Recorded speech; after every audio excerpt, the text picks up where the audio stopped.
আসসালামু আলাইকুম। সবাই কি অবস্থা, কেমন আছেন? আশা করি ভালো আছেন। আসলে আপনাদের মাঝে দুটা কথা না বললে নয়। বলে কেন, কি কথা বলবেন আপনি? আসলে দেশের সব আন্দোলন হইতেছে, সবকিছু নিয়ে বিচার হইতেছে। এখন আওয়ামী লীগে যেভাবে ধ্বংসগ্রহণ করছে, দেশ পতন করতেছে, এখন সেম যদি তত্ত্বাবধান সরকার দেওয়ার পরও যদি এভাবে মারামারি হারাহারি হইতেছে, তো লাভ কি? আমাদের প্রবাসীদের জন্য তো কই, আমি তো দেখি না কেউ কিছু বলতে। যে সব দেশ থেকে, বাংলাদেশ থেকে একটা প্রবাসী যদি সৌদি আরবে আসে তার 5 লাখ টাকা লাগে। ইন্ডিয়া থেকে যদি কোনো সৌদি প্রবাসী লোক যদি সৌদি আরবে আসে তাদের মাত্র 1 লাখ টাকা লাগে। এইসবগুলো নিয়ে কাজ করেন ভাই আপনারা। মামলা হামলা এগুলা নিয়ে যদি আপনারা ঠিক সেম যুদ্ধ করেন তো লাভটা কি হইব আমাদের? আমরা রেমিটেন্স পাঠাই, কি লাভটা হয় কন আপনারা? আমাদেরকে কোনো লাভ আছে? যে কোনো জিনিসের একটা লিমিট আছে ভাই। যারা হেরা অন্যায় করছে যদি আপনারা হেরগো মতন চলেন তাহলে লাভ হইলো কি? কুকুর যদি মানুষের পায়ে কামড়া, আমরা কি কুকুরের পায়ে কামড়ামু? এটা কি হয়? যেটা নিয়ে দেশ সুন্দর থাকবে এগুলা করেন। যেটা করলে দেশ স্বাধীন থাকবো, ভালো থাকবো, দেশের মানুষ ভালো থাকবো, তার আপনারা সেটা নিয়ে ভাবেন। এই যেমন ইন্ডিয়া থেকে বাংলাদেশে একটা গাড়ি, বা ইন্ডিয়া থেকে একটা গাড়ি কিনতে গেলে আমরা এই 1-1.5 লাখ 2 লাখ টাকাতে কিনতে পারি। সেই গাড়ি, সেম গাড়ি আমাদের বাংলাদেশে আসলে 4 লাখ 5 লাখ টাকা হয়ে যায়। কেন? এগুলো নিয়ে আন্দোলন করেন, এগুলো নিয়ে এগুলার সমাধা করেন। একটা প্রবাসীর নিয়ে ইয়া করেন। একটা সরকারিভাবে যদি একটা প্রবাসী ফাস্টফুড বানাইতে যায় তাহলে সরকারিভাবে রেট হয়েছে 5,000 6,000। সেই ফাস্টফুড দালাল দিয়ে করতে হয় 10-12,000 15,000 টাকা লাগে। কেন ভাই? এগুলো নিয়ে আপনারা আলোচনা করেন। শুধু আলোচনা করতে পারেন এটা নিয়ে। প্রবাসীরা রেমিটেন্স কেন পাঠায় না? রেমিটেন্স কেন পাঠায় না? ওয়াই কেন পাঠাবে রেমিটেন্স আপনাদেরকে? আপনারা প্রবাসীদের জন্য কি করছেন? এয়ারপোর্টে গেলে কুত্তার মতন খালি ইমি ঘুরেন আপনারা, আর রেমিটেন্স নিয়ে পড়ে আছেন।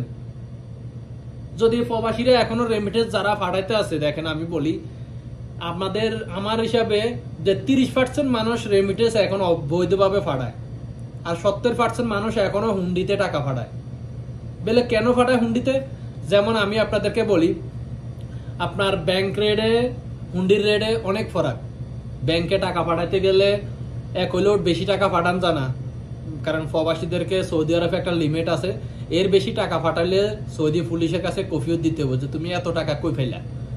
ঠিক আছে নি? কিন্তু যে স্যালারিতে চাকরি করে সে তো শুধু স্যালারির কাম করে না, আরো কত কাজ করে। এক এক প্রবাসী টাকার জন্য মাথার কাম পায়ে ফেলায়, অনেক কষ্ট করে।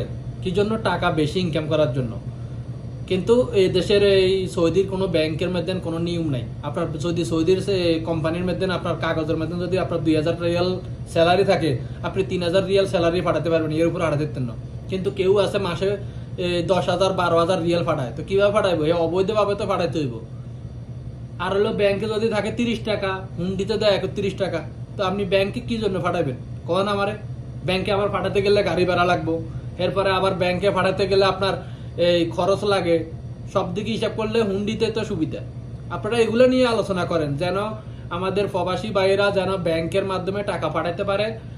এই এগুলো নিয়ে বাদ করেন যেন যে যার যত খুশি সে ততটুকু টাকা ব্যাংকে যেন পাঠাতে পারে। কারণ যদি কেউ অবৈধ কোনো টাকা কোনো রোজগার করে থাকে, এটা যে দেশে থাকে ওই দেশের আইন দেখবে। যদি তার অবৈধ কোনো টাকা থাকে বা সে চুরি করে, ডাকাতি করে, আপনারা তখন সেটার বিচার করবেন। যদি কেউ রুজি করে, সে তার কোনো চুরি জামাই না করে, সে ব্যবসা করে বা অনেক কিছু করে, ওগুলা করে যদি টাকা কামাইতে পারে, বৈধভাবে যদি পাঠাইতে পারে, তাহলে আমাদের বাংলাদেশে সুবিধা হবে। আপনারা সেটা নিয়ে কথা বলেন। সেটা নিয়ে না করে কে কি করছে, কে কি কতটুকু মারছে, হাতারে মারছে, এগুলা নিয়ে যদি আপনারা পড়ে থাকেন তো দেশ কিভাবে স্বাধীন হবে, কিভাবে দেশ সুন্দর হবে? আপনারা বলেন। দেশটাকে সুন্দর করার মতন একটা মানুষ চাই, যে মানুষে বাংলাদেশের, আমি বলতেছি আপনারা প্রবাসের এই এয়ারপোর্টে মানুষদেরকে, যে প্রবাসীরা আসতেছে যাইতেছে, তাদেরকে একটু একটু ভালোবাসা দেওয়ার সুযোগ করেন। আমি কয়দিন আগে দেখছিলাম নগদ কোম্পানি এই বাংলাদেশের টিকিট আর সবাই তামিম ইকবাল, মুশিক টুশিক আরো অনেক বাইরে আছে, সবাই এয়ারপোর্টে গিয়ে সব প্রবাসীদেরকে হাতে ফুল দিয়ে বরণ করছে। আপনারা ফুল দিয়ে বরণ করার দরকার নাই। আপনারা আইন করেন যেন একটা প্রবাসী এয়ারপোর্টে যখন ল্যান্ড করবো আধা ঘন্টার ভিতরে সে যেন সে সব কাজ কাম সারি সে বাইরে যেতে পারে। এগুলা করেন, কোনো হয়রানি না হয়। তার বা লাকিজ যেন যায়, লাকিজটা যেন ভাঙচুর না হয়, মেলা মারে না, যেন সুন্দরভাবে লাকিজটা নেয়, লাকিজটা আবার বহন করে, সুন্দরভাবে তার লাকিজটা তাকে বুঝাই দেয়। এগুলা নিয়ে কথা বলেন। কি আপনারা বালসল নিয়ে শুরু করে দিচ্ছেন? আপনাদের আসলে দেমাগ খারাপ হয়ে গেছে। কিছু ছাত্র আছে, কিছু বিএনপি আছে, কিছু জামাত আছে, কিছু আওয়ামী লীগ আছে, মিক্স হয়ে এখন মারামারির মধ্যে আপনারা পড়ে আছেন। কি লাভটা কন আমাদেরকে? দেশ সুন্দর করার গহন, যদি আপনারা দেশ সুন্দর করার কারিগর করতে চান, দেশ সুন্দর হওয়ার মতো আপনারা যোগ্য করে থাকেন, তাহলে এগুলা নিয়ে করেন।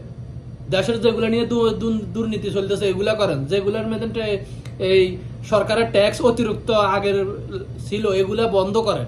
দেখেন দেশটা কত সুন্দর হয়। তা না করি আপনারা কি হাঙ্গামা নিয়ে শুরু করছেন? কোনো ফায়দা আছে, লাভ আছে আপনাদের? যেটা দিয়ে আমাদের দেশ সুন্দর হবে এগুলা করেন। সংবর বঙ্গর না করি আপনারা দেশের স্বাধীনতা করেন।